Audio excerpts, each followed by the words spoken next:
Hey there, Sparks, Insight's brilliant and curious crew, glad you're here with me today. Buckle up, because this video's about to reveal a financial twist that'll shake up how you see your future. You're a 72-year-old retiree named Jane living in a small apartment in Ohio. For decades, you worked as a school teacher, grading papers late into the night and stretching every paycheck to raise your family. Now, your Social Security check, about $1,600 a month, is what keeps the lights on and the pantry stocked. But one chilly morning in January 2025, you turn on the news and hear something terrifying.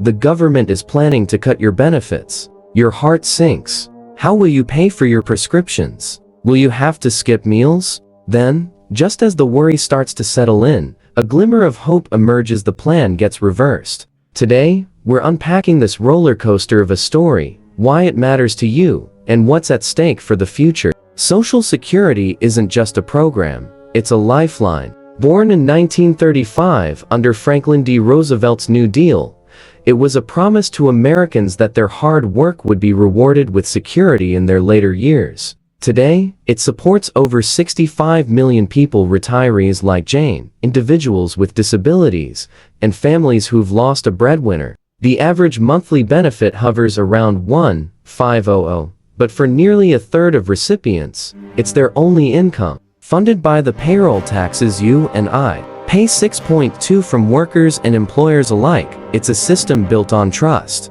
Yet, with an aging population and fewer workers per retiree, that trust is being tested. So, what happened in 2025? Early this year, the Trump administration rolled out a bold proposal to tackle Social Security's looming financial challenges. The plan had two big pieces. First, they wanted to tweak how cost of living adjustments or COLAs are calculated, switching from the traditional consumer price index to something called the chain CPI. Sounds technical, right? Here's the gist. The chain CPI assumes that when prices go up, people buy cheaper stuff like swapping steak for chicken. Over time, this means smaller annual raises for beneficiaries. For Jane, that could translate to $30 or $40 less each year, money she can't spare. Second, the plan aimed to bump the full retirement age from 67 to 69. That's 2 extra years of work for full benefits, or a permanent cut if you retire earlier.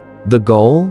Save billions and shore up the program's trust fund, which experts say could run dry by 2035 without changes. But here's where the plot thickens. The announcement ignited a firestorm. Advocacy powerhouses like AARP fired back, warning that these cuts would hit the most vulnerable hardest. Think low-income seniors, people with disabilities, and workers whose bodies can't handle 2 more years on the job. The Center on Budget and Policy Priorities crunched the numbers and found that some beneficiaries could lose up to 10% of their benefits over time. Imagine a factory worker with bad knees or a single mom who became disabled suddenly. Their already tight budget gets tighter. On the flip side, supporters argued it was a necessary fix. With the worker to retiree ratio dropping from 5 to 1 in 1960 to less than 3 to 1 today, they said, "We can't keep pretending the math works." The public didn't buy it.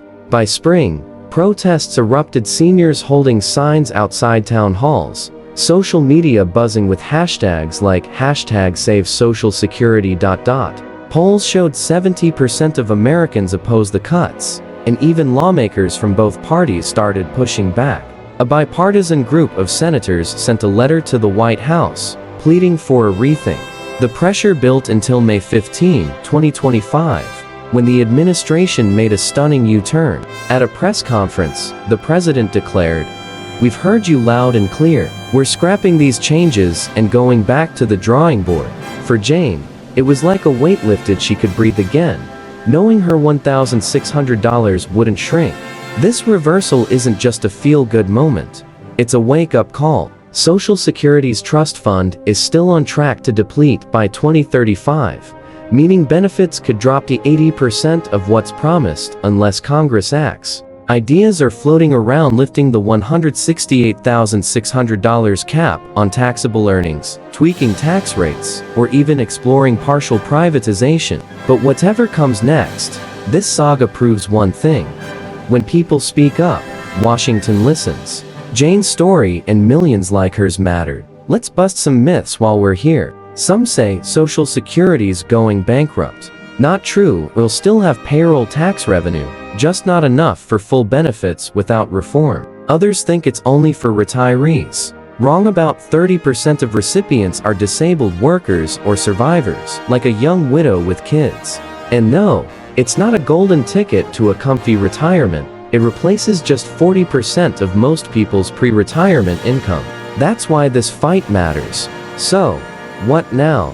For Jane, the status quo holds for now. But the bigger question is, what about tomorrow? If you're nodding along, wondering how to protect this lifeline, here's your playbook. First, get the facts. Check out ssa.gov or arp.org for the real scoop. Second, call your representatives, tell them Social Security's non-negotiable. Third, spread the word, share Jane's story, share this video. Because here's the truth. This isn't just about numbers or policy wonks in suits. It's about real people, your grandparents, your neighbors, maybe even you someday. Thanks for watching. Hit that like button if you're with Jane, subscribe for more deep dives, and let's keep the conversation going. Your voice could be the next one to change the game.